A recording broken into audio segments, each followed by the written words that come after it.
Are you still a flight nurse? Technically, no. Why'd you quit? Why did I quit? Why'd you quit?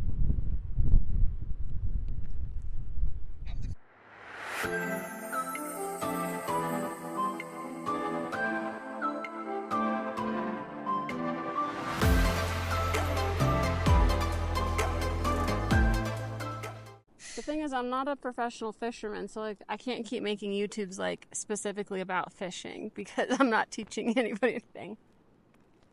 Well, there's only one other thing that we're good at. So, nursing? Yeah. So Kaylee and I are here in Colorado, currently on Spring Creek, up past Gunnison. Yesterday we fished O'Haver Lake and Poncha Springs. And then we drove out in the middle of nowhere here to fish this creek because the Taylor River is too high. And her fiance's over it.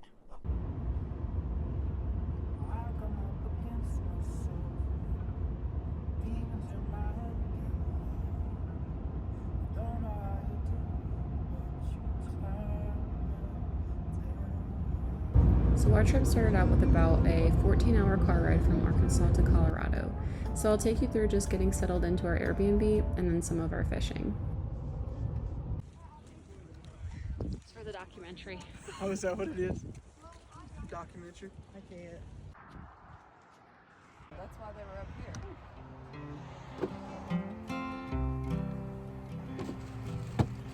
I've got plates for purple gas, about the only break I catch.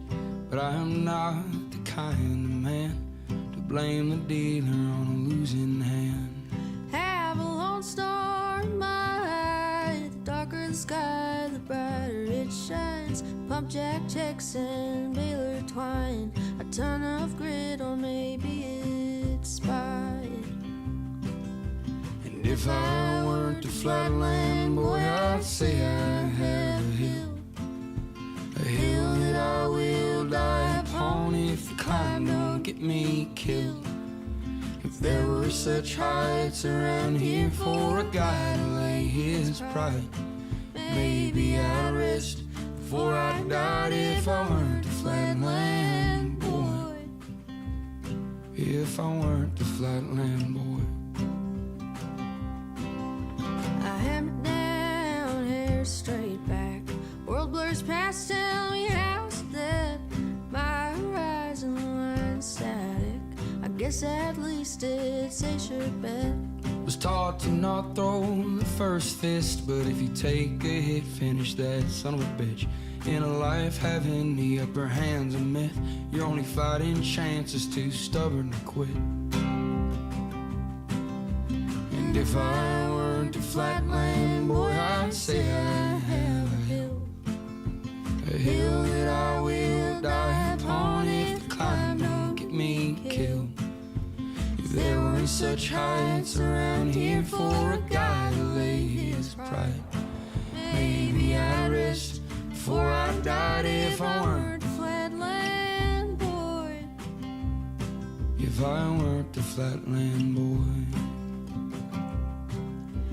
Retired rail ties, point line wide. It is, though.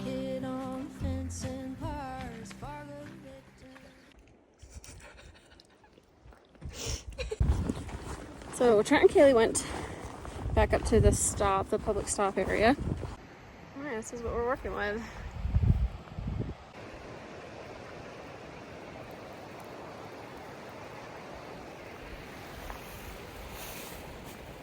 Nothing around me. I love it. So I went to Glacier, Montana, and I booked a guided tour on the Flathead River, and I fell in love with it. We were in a drift boat. We caught tons of trout. I was so excited about it because I love trout fishing. I grew up trout fishing, and I went home and I bought all the equipment that I needed to fly fish. And I live in Arkansas now that has really good trout waters, so it made it easy to learn to fish right where I live. And now I'm addicted. Anybody who wants to start fly fishing, I would do the same thing that I did. Book a tour with somebody, pick their brain, ask them what's a good fly rod to start with. I went home and I bought an Orvis 9-foot 5-weight, and that's gotten me around pretty much everywhere that I've fished so far. And don't be afraid to look stupid, because sometimes it sucks being a beginner. I've had situations where I put the fly rod on wrong and someone's like, hey, that's on backwards, and I could feel dumb, but in order to be a wise person, you have to be a foolish beginner, and so just kind of have to accept that. I'm not very good at it, but I do love to do it, and it has become my safe space for sure. It's a good vice to have. It's though. What? Don't throw it back! Here, go put it in that net. I'm standing over here trying to get y'all's attention for 20 minutes. You have to say, got one! You didn't say it. The older generation, they don't really realize that there's 2 different types. There's actually 3. They don't understand that it doesn't matter how much sugar-free stuff that I eat, that my pancreas is still not going to work. It's an autoimmune disorder, and they don't realize that. So, How would you say that you had to adapt to like nursing with dealing with your diabetes? with the technology that I have now, it made it a whole lot easier because I had my blood sugars at my fingertips every 5 minutes. One thing that I had to figure out is what is the best food to eat for breakfast or lunch or whatever to sustain my blood sugar throughout the day. And then, of course, always keeping snacks on me. So if my blood sugar's high, I run the risk of throwing ketones, so my body is finding an alternate source. And that is what makes me feel bad and fatigued. I don't have enough insulin, or the insulin's not getting in the right spot, and then my body's basically like starving, so it uses my muscles and everything else to break down.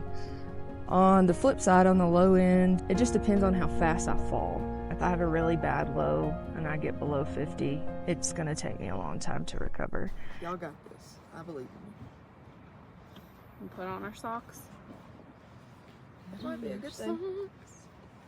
You wouldn't have ate them though. Never mind. Just talk it out loud. I guarantee this memory's a big one. She thinks we're just fishing. What has happened here? There they are. You're struggling. Yeah, I was like, what the heck? It's a 4-minute video of me putting on some waders. Orbicide.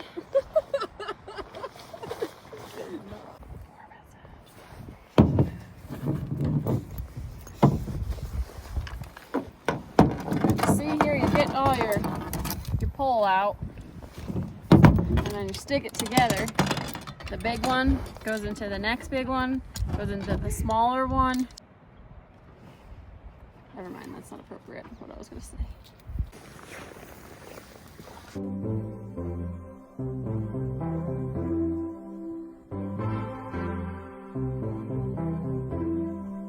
I'd like to think that I could have a deer in sight and pull the trigger.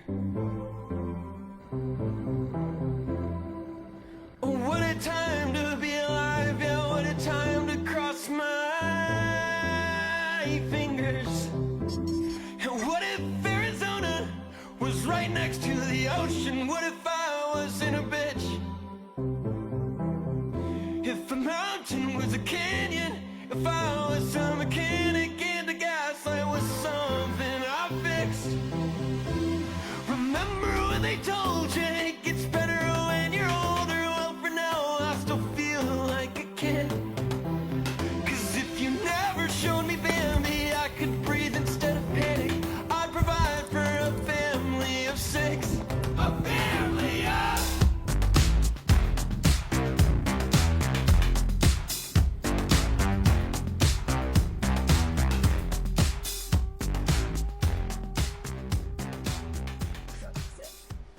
If I do say so myself. All right, hopefully this is hearing us and not the river, since it's so loud. Well, our trip has come to a close. We fished for 2 days. If you can't tell by the state of Kaylee's face, she did not wear sunscreen or a hat. We didn't. But it was very relaxing. And Kaylee and I both needed this trip because we're both going through, I would say, pretty major life changes. Yeah. So starting new jobs, Yes. which we haven't really said anywhere else except for here. Kaylee's getting married Yes. this year, planning a wedding. 122 days. 122 days. Congratulations to the love of her life. Yes. Obviously, we share like little snippets of our life on social media, and you never really know like what's going on in someone's life based on what you see online or what you hear from other people. And I think you and I both know firsthand that things are not always like as they're perceived. You have really, really been a rock for me through some of literally the hardest times of my life. And you just keep giving me consistent, really, really good advice. But when you look from the outside looking in as someone who like, sees my social media and somebody who knows me personally, what would be like your overall like, life advice? Even if it wasn't just for me, but like, somebody in a similar situation as me, what would be your best advice? You can make it hurt. It's okay. Don't get caught up in the moment of having to always put your life out there for everyone to see, because that takes a lot out of you that you don't even realize. Yeah. So sometimes dialing it back and really focusing on what's going on in the minute. Yes, it is amazing to sit back and document everything and look at it, because that might be all we have. But just do not get caught up in it. I would definitely say that I've dialed it back a lot. I've had to, like for my mental health. I don't know. Obviously, I'm in a small niche of a community, being in the medical field and then the fish sometimes, but it's small. Yeah. And we all think we know things about each other. And most people don't know. Don't know the half of it. That's good advice. That's why I like filming stuff like this, because it's like on my terms. Yeah.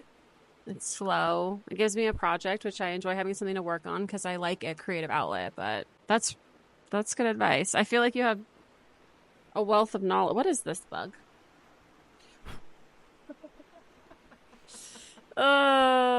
Okay, since we're talking about social media, and obviously like one of my favorite times in social media has been posting with you. We don't fly together anymore, sadly, but obviously we'll still be in each other's lives. But what I would like to say, one thing about you that I don't think people would know from watching you, and one thing about me you don't think people would know from watching me.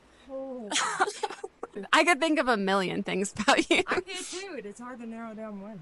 It's okay. I'll probably just pick a bunch of things that people don't know. You can just share a couple. Okay. Kaylee plays the guitar and has a beautiful voice. And you would know that from any of our videos. No. You just know that she's a badass nurse. Well, mine goes right along in the same lines as you. You have an amazing taste in music. Thank you. Thanks so much to me.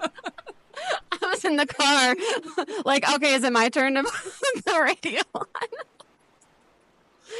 You have a really good taste in music too. Ours overlap a little bit. If you had one of those diagrams, there'd be a middle line where ours. I'm like, oh, good song. Yeah, I got it from you. That's right. You're like, I love this. I'm like, I know, I heard it in your truck. You might tell this from social media because you have a very warm presence. But you are an like unwaveringly loyal friend. When you're in Kaylee's circle, like she will love you, protect you.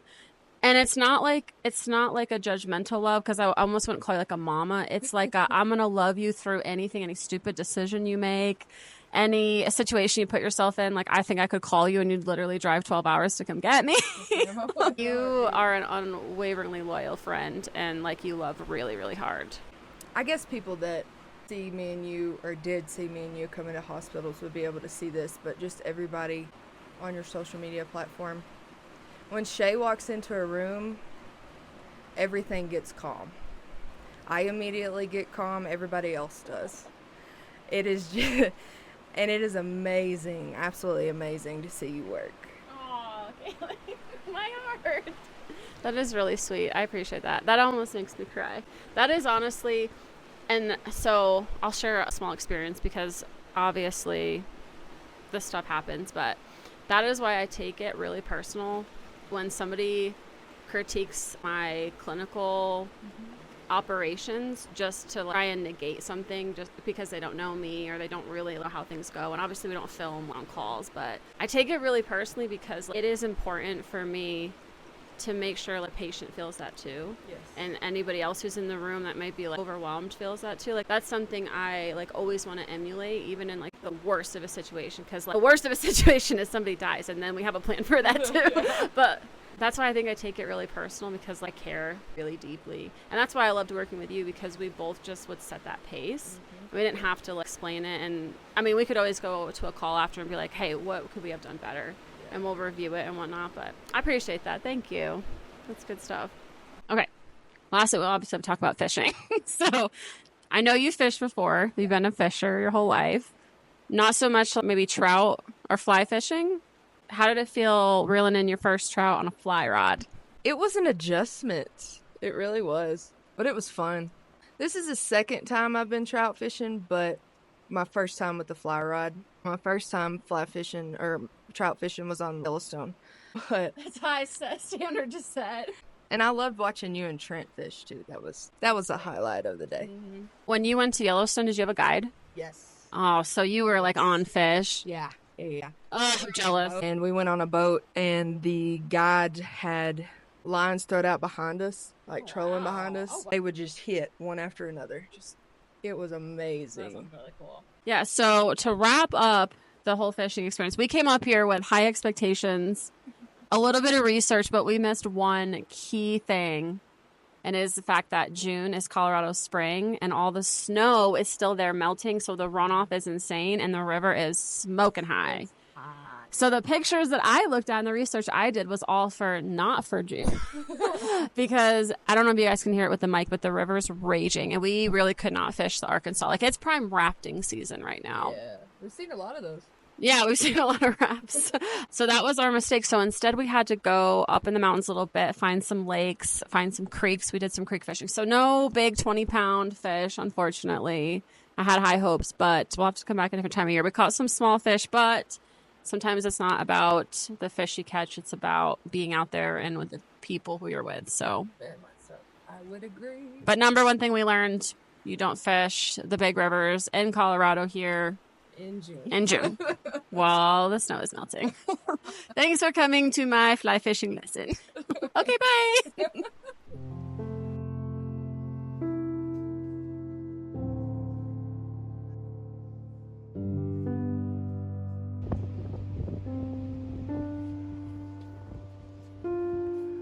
Have to say goodbye. I don't want to go home. I know the weather out right now, the air, it feels so good.